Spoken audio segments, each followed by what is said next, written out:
माघ मास महात्म्य कथा 15वां अध्याय।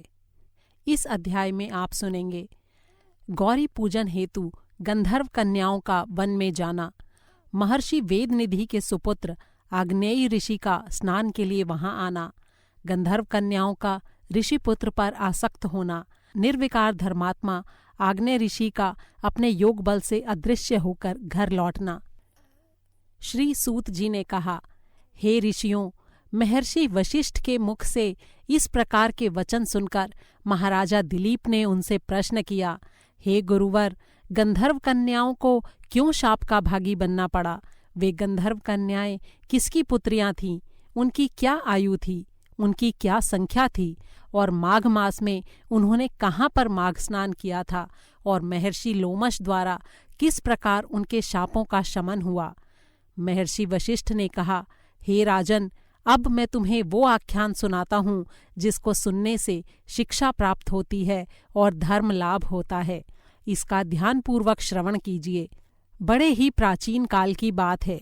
कुबेरपुरी अर्थात अलकापुरी में 5 गंधर्व भाई निवास करते थे। उनके नाम थे सुख संगीती, सुशील, चंद्रकांत, सुप्रेम और स्वरवेदी। उन 5 गंधर्वों की 5 कन्याएं थीं। सुख संगीती की कन्या प्रमोदिनी, सुशील की कन्या सुशीला, चंद्रकांत की पुत्री सुतारा, सुप्रेम की चंद्रिका और स्वरवेदी की कन्या का नाम सुस्वरा था। ये 5 गंधर्व कन्याएं अतुलनीय रूप राशि से संपन्न थीं। इनका सौंदर्य कामदेव की पत्नी रति से भी बढ़कर था। ये 5 ही कन्याएं गायन, वादन और नृत्य कला में प्रवीण थीं। जब वे यक्षराज कुबेर की सभा में अपना गायन और वादन और नृत्य प्रस्तुत करतीं तो सारी सभा सम्मोहित होकर चित्रलिखित सी रह जाती थी।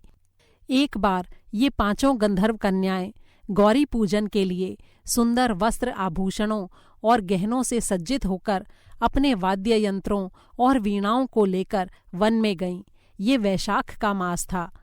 वन में एक सरोवर के पास पहुंचकर उन्होंने गौरी पूजन के लिए कमल के फूल तोड़ना प्रारंभ कर दिया। उसके बाद उन्होंने सरोवर में स्नान कर वस्त्र परिवर्तन किए और स्वर्णमयी बालुका से देवी पार्वती की प्रतिमा बनाई।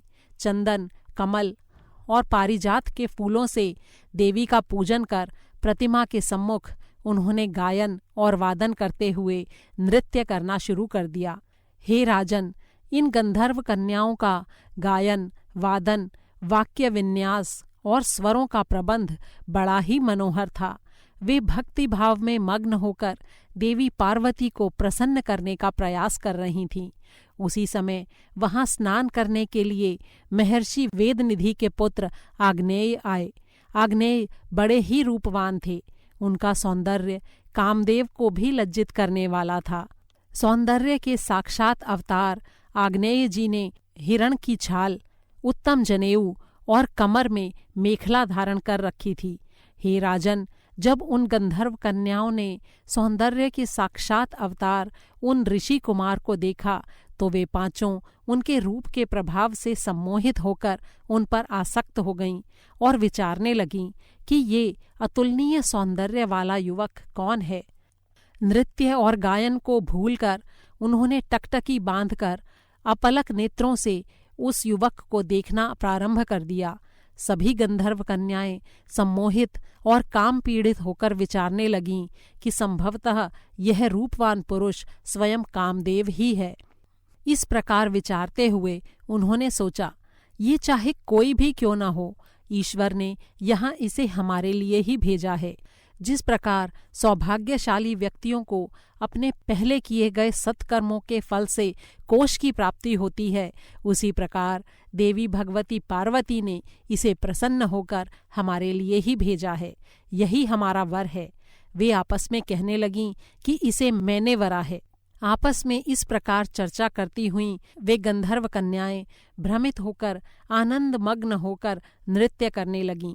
ऋषि कुमार आग्नेय ने गंधर्व कन्याओं को अपने विषय में इस प्रकार चर्चा करते देखा तो मध्याह्न की क्रिया से निवृत्त होकर वो विचारने लगा कि ये तो बड़ा ही अनर्थ हो गया कि यहाँ ये कन्याएं विघ्न बनकर मेरे सामने आ गई हैं।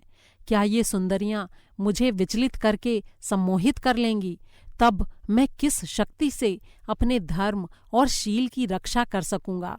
इसलिए जब तक ये काम पीड़ित सम्मोहित सुंदर युवतियां मेरे समीप आएं, उससे पहले ही मुझे छिपकर यहाँ से अपने घर लौट जाना चाहिए। हे राजन, ऐसा विचार कर ऋषि कुमार गंधर्व कन्याओं के अपने समीप पहुँचने से पहले ही अपने योग बल से अदृश्य हो गया।